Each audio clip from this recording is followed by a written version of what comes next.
Inakusahan na ilang nagsulong ng impeachment complaint na tila may pinoprotektahan si Senate President Chis Escudero sa kanyang pag-urong ng petsa para sa pagsisimula ng impeachment proceedings. Laban po yan kay Vice President Sara Duterte. Pero giit ni Escudero, walang pinapanigan ng Senado sabay buwelta sa mga pumupuna sa kanya. Saksi, si Tina Panganiban Perez. Malinaw naman yung mandato nila mula sa konstitusyon na talagang wala silang choice kundi gampanan nila yung kanilang tungkulin na mag-proceed doon sa impeachment trial. Kasi habang dinidelay, habang hindi ginagawa yung kanilang tungkulin, parang napoproteksyonan dito yung may kasalanan sa bayan, si Sara Duterte.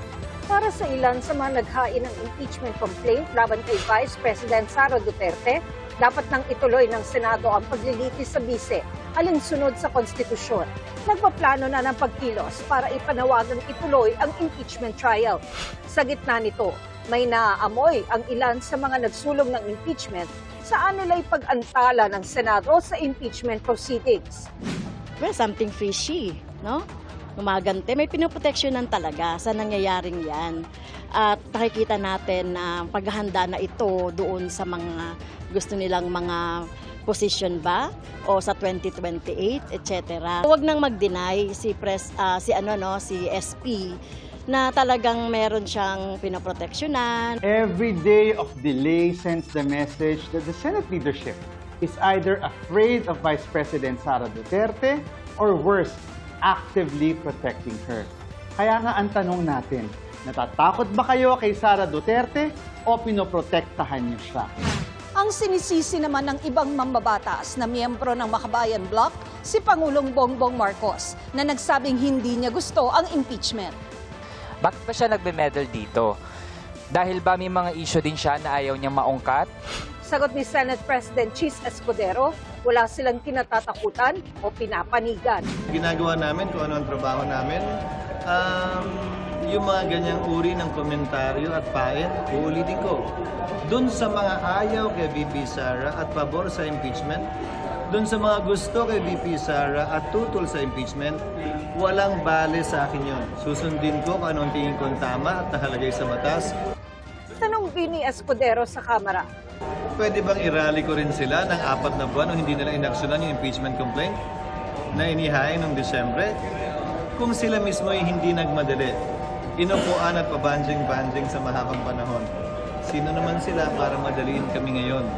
Sinisikap namin makuha ang panig ng Malacanang at ni Vice President Sara Duterte sa mga sinabi ng Makabayan Bloc. Kahapon pinagdebatihan sa plenaryo ng Senado ang issue ng impeachment pero wala pa napagkasunduan. Sabi ni Escudero, walang pinagbotohan dahil wala naman daw nagmosyon na magbotohan. Pero napag-usapan na rin sa June 11 na tatalakayin ang impeachment. Nagbabala naman si Senador Alan Peter Cayetano sa paggamit ng botohan para pigilan ang proseso ng impeachment. Kung kailangan nyo pagbotohan yung pag-convene Senate impeachment kahit na sa constitutional mandate ng Senate. Kung a simple majority. Pagka constitutional mandate, gagawin nila. Having said that, di ba kasi yung implementing it, applying it, 24, parating may botohan niya. But then may botohan doesn't make it valid. So, can it be overturned by a simple majority vote of the President of the Senate, yung constitutional mandate? Hindi dapat. Kaugnay naman ang tanong kung pwede bang tumawid sa 20th Congress ang impeachment, may mga senador na naniniwalang hindi, gaya ni Senador Bato de la Rosa, na kilalang kaalyado ng mga Duterte. Madugo na diwaga yan.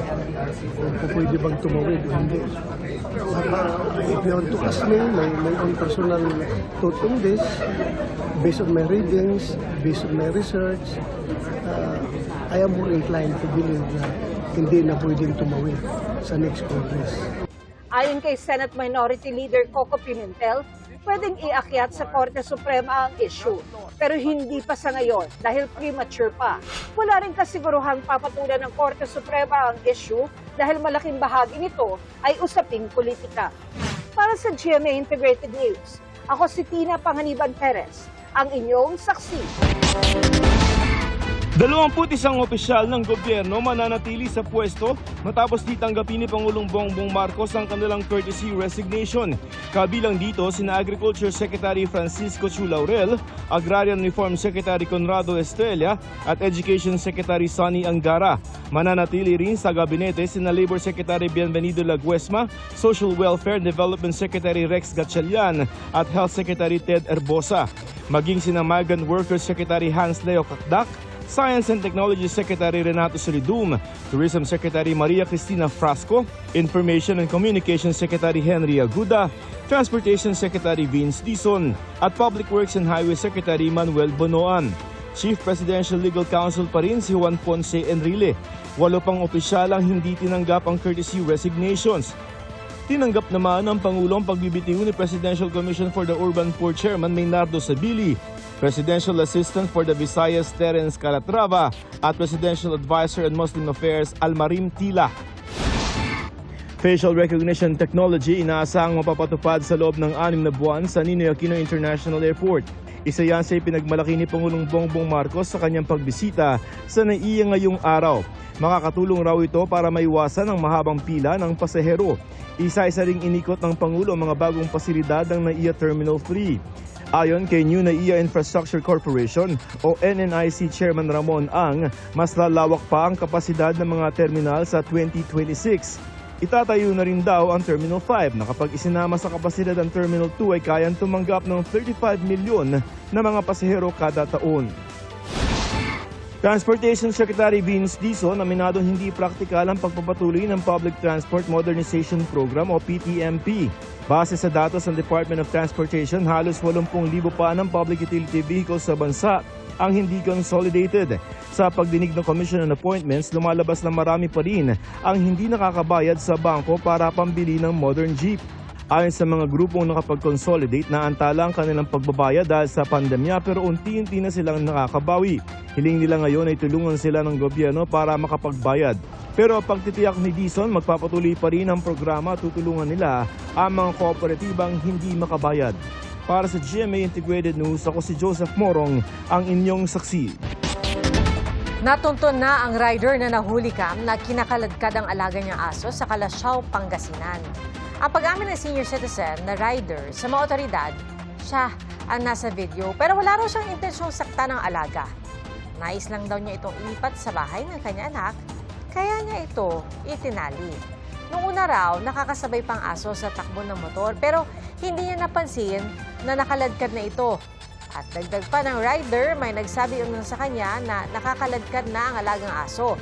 Kaya huminto siya at kinarga na ito pauwi. Nasa pangangalaga pa rin ng rider ang aso na nagtamo ng kaunting sugat. At ginamot na ito ng Calasiao Veterinary Office sa maayos na itong kalagayan. Posibleng maharap sa mga reklamo ang rider. Minamadali ang pagkukumpuni sa nasirang floodgate ng MMDA Navotas North Pumping Station ngayong nagsimula na ang tag-ulan. Saksi, si Mark Salazar. Narito na ang tag-ulan, sabi ng Pag-asa, at Hunyo rin ang simula ng 3 buwang peak ng high tide sa Manila Bay. Kaya baha season na naman sa Kamanava. Inabutan namin ang minamadaling pagkumpuni ng DPWH sa floodgate ng MMDA Navotas North Pumping Station. Kung ang habol nila, itong katapusan, so hindi yata abutin ng katapusan. Yung, may magagamit na yung gate po. Oo. Inahabol na rin nila na mabilis ang gawa. Sira na naman ito sa kapal ng buhangin at burak sa ilalim, kaya hirap magbukas-sara ang floodgate. Siguro sa katagalan na rin po, 2007 yung last na ginawa ito ng DPWH. Isa pang problema sa siltation mo, mga putik mo, ganun. Buhangin ng dala ng alon po, habagat. Pag nag-dredge, yun, nababarahan po yung kanang gate natin. Nandito na kami nung isang taon pa, ganitong buwan din, Hunyo, preparation din sa tag-ulan at ganito rin na eksena. Minamadali ang paggawa ng floodgate na ito sa Tansa Navotas para hindi magbaha ang Navotas at ang Malabon. Pero naging cycle ang problema rito. Kaninang pasado 3:00 ng hapon, nasa 1.3 meters ang high tide. Mabuti na lang wala pang kasabay na tuloy-tuloy na pag-uulan. Sa ngayon yung panahon na yun ng June, July, August, may kantay na matataas yung ang peak ng high tide at saka habagat. Panahon na natin ng habagat po sa ngayon. Ngayon, pag sira yung gate natin, yung malalang maapektuhan po yung Malabon area at saka Nabutas. Tapos ng pagpakaba sa lugar nila na mababang lugar po. Sanay na ho, bata pa ako. Wala naman pagbaba. Sanay na kami sa baka. Talaga? Oo, umunduhan nga ho kami. No. Kaya kayo nakabota na. Punta sa bayan, baha. Ang lalim. Kahit ganitong panahon? Ngayon. Bakit ho, hindi pa naman naulan? Ewan ho basta ganitong buwan, laging baha doon.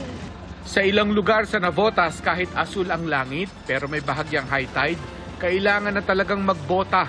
Pero pag sumabay na ang habagat sa high tide, hindi na kaya ng bota ang ilang lugar sa Kamanaba.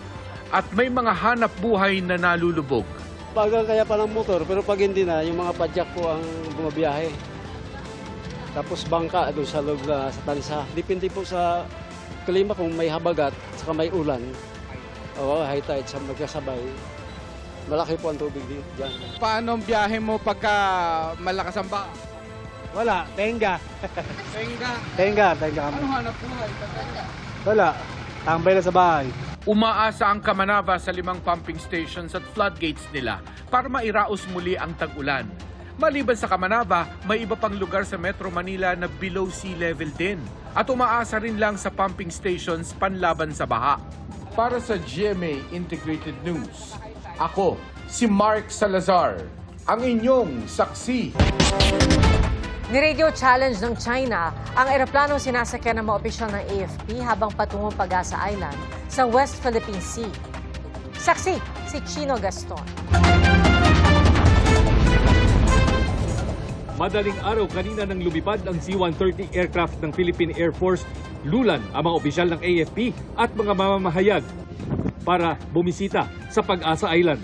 Layo ng AFP na ipakita ang mga bagong istruktura at sitwasyon sa Pag-asa Island at iba pang mga military outpost sa Kalayaan Island Group. Ilan sa nakisabay sa eroplano kanina ang ilang residente at mga guro ng elementary school ng isla. Pero habang papalapit ng Pag-asa, nag-radio challenge ang mga Chinese mula sa kalapit na Subi Reef. Before we landed, there was a radio challenge. There was one radio challenge that occurred, but hindi na to nag-prosper.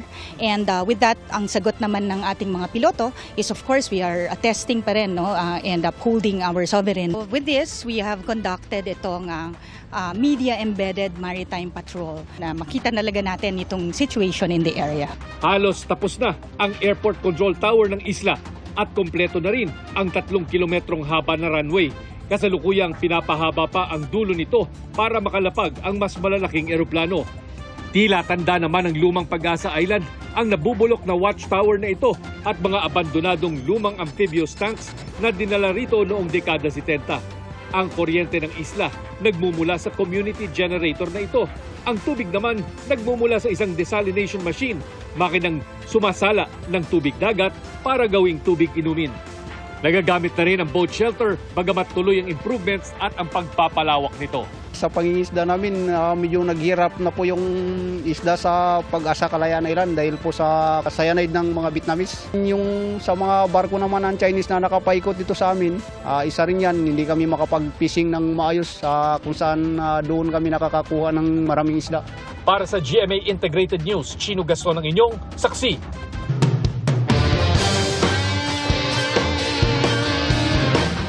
Ngayon pa lang po, pinaghahanda na ng kampo ni EJ Obiena ang pagsabak sa 2028 Olympics sa Los Angeles, California.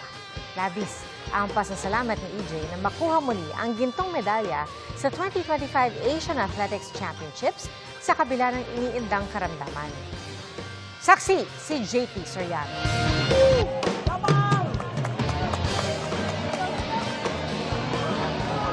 Naiuwi ng Filipino Olympian na si EJ Obiena ang gold medal sa 2025 Asian Athletics Championship sa Gumi, South Korea. Matapos niyang maklear ang 5.77 meter sa isang jump-off kalaban ang pole vaulter mula sa China. Three-peat champion na si Obiena matapos niyang i-dominate ang Asian Athletics Championship pole vaulting noong 2019 at 2023. Ang hindi nga raw alam ng marami, masama pa ang pakiramdam ni EJ noong araw ng kompetisyon. May sore throat daw siya pero hindi pwedeng uminom ng kahit anong uri ng gamot dahil baka maging paglabag ito sa anti-doping rule violations. Kwento ni EJ, sinunod lang niya ang instructions ng kanyang coach sa magiging strategy sa kompetisyon. Do the jump off, that doesn't mean that you're gonna win. That means you could lose the gold as well, which we both already have. So yeah, it's the toughest one out there, and yeah, it's still good, I'd say. I'm happy to retain it 3 consecutive times. Pagkatapos magkampiyon, lumipad agad pa Europe si EJ upang maghanda at sumabak sa iba't ibang international pole vault competitions. Ang tagumpay ni EJ nangyari 1 linggo lang matapos manalo rin ng gintong medalya sa World Masters Games sa Taipei, Taiwan, ang kanyang amang si Emerson. Na-clear niya ang 3.60 meters sa pole vault men's 60-plus event. My dad still got it. I'm still in awe in a way. It's like I can't understand how this guy at the age of 61 now, turning 61, can still do what he does. And I don't know. I'm out of words with that. Sa ngayon, kasama sa plano ni EJ at ng kanyang team ang sumali sa 2028 Los Angeles Olympics. Pero ang paghahanda raw dito, 1 step at a time, 1 competition at a time. But the good thing about it is you push yourself to the best of your abilities, and with that, I'm with everyone. I hope that the time would come where I could win, and I just don't know when that would be. I don't even know if that's like a certainty. That's something that, I definitely aim for. That's something that we strive. That's something that, we still consider a reality. Para sa GMA Integrated News, JP Soriano ang inyong saksi. Mga kapuso, maging una sa saksi. Mag-subscribe sa GMA Integrated News sa YouTube para sa iba't ibang balita.